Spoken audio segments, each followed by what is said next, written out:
Hey everyone, and welcome. Today, we're going to jump right into one of the most dramatic stories out there, Genesis chapter 6.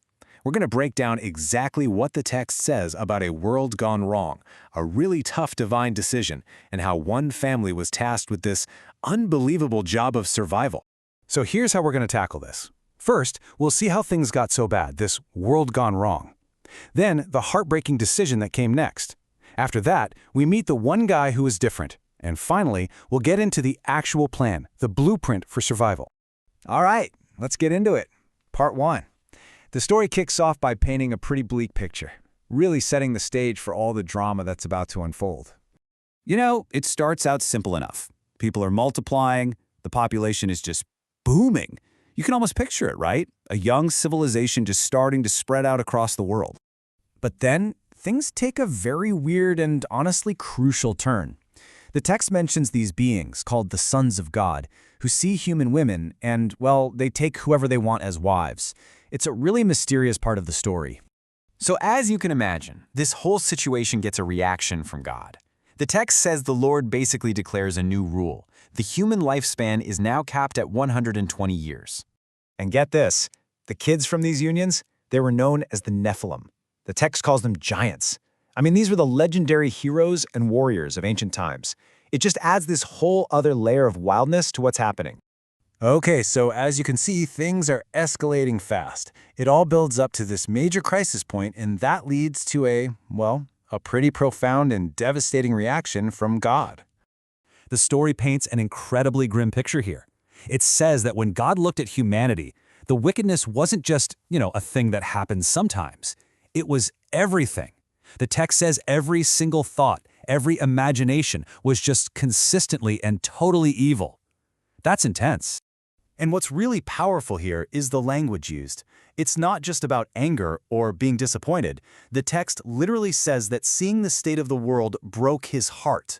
That's some deep, emotional language. And that profound sorrow leads to a really staggering decision. God resolves to wipe humanity and all living things off the face of the earth.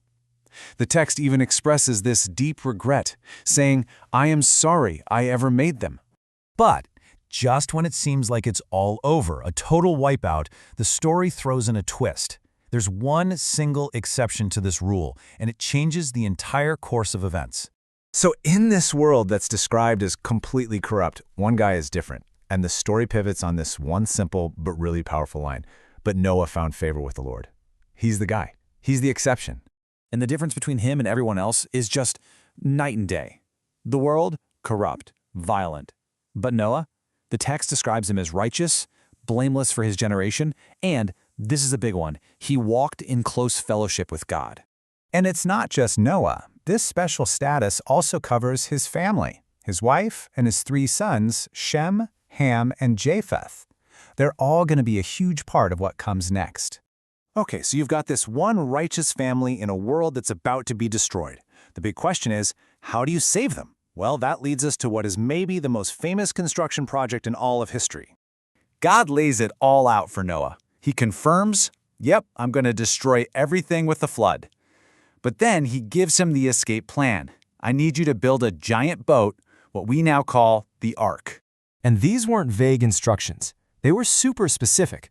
We're talking 450 feet long, 75 feet wide, 45 feet high. To put that in perspective, that's like a football field and a half long. This thing was absolutely massive. And the details didn't stop there. The blueprint included everything. Use cypress wood, waterproof it inside and out with tar, build it with 3 decks, lower, middle, and upper. It even specified 1 door on the side and this little opening for light and air near the roof. So, the mission for Noah basically broke down into 4 huge steps. 1. Build this giant boat. 2. Get your family on board. 3. Gather pairs of every single animal. And 4. Stockpile enough food to feed everyone and everything. No small task, right? And how does the chapter end? On this note of just complete obedience. Faced with this insane, monumental task that must have seemed impossible, the text is crystal clear. Noah did everything exactly as God commanded him. So this whole chapter really leaves us with this huge question, one that still resonates today. When you strip away the flood and the ark, It's a story about having to do something that feels completely impossible. And it kind of makes you wonder, right? When you're faced with a task that just feels overwhelming, what does it actually take to just begin?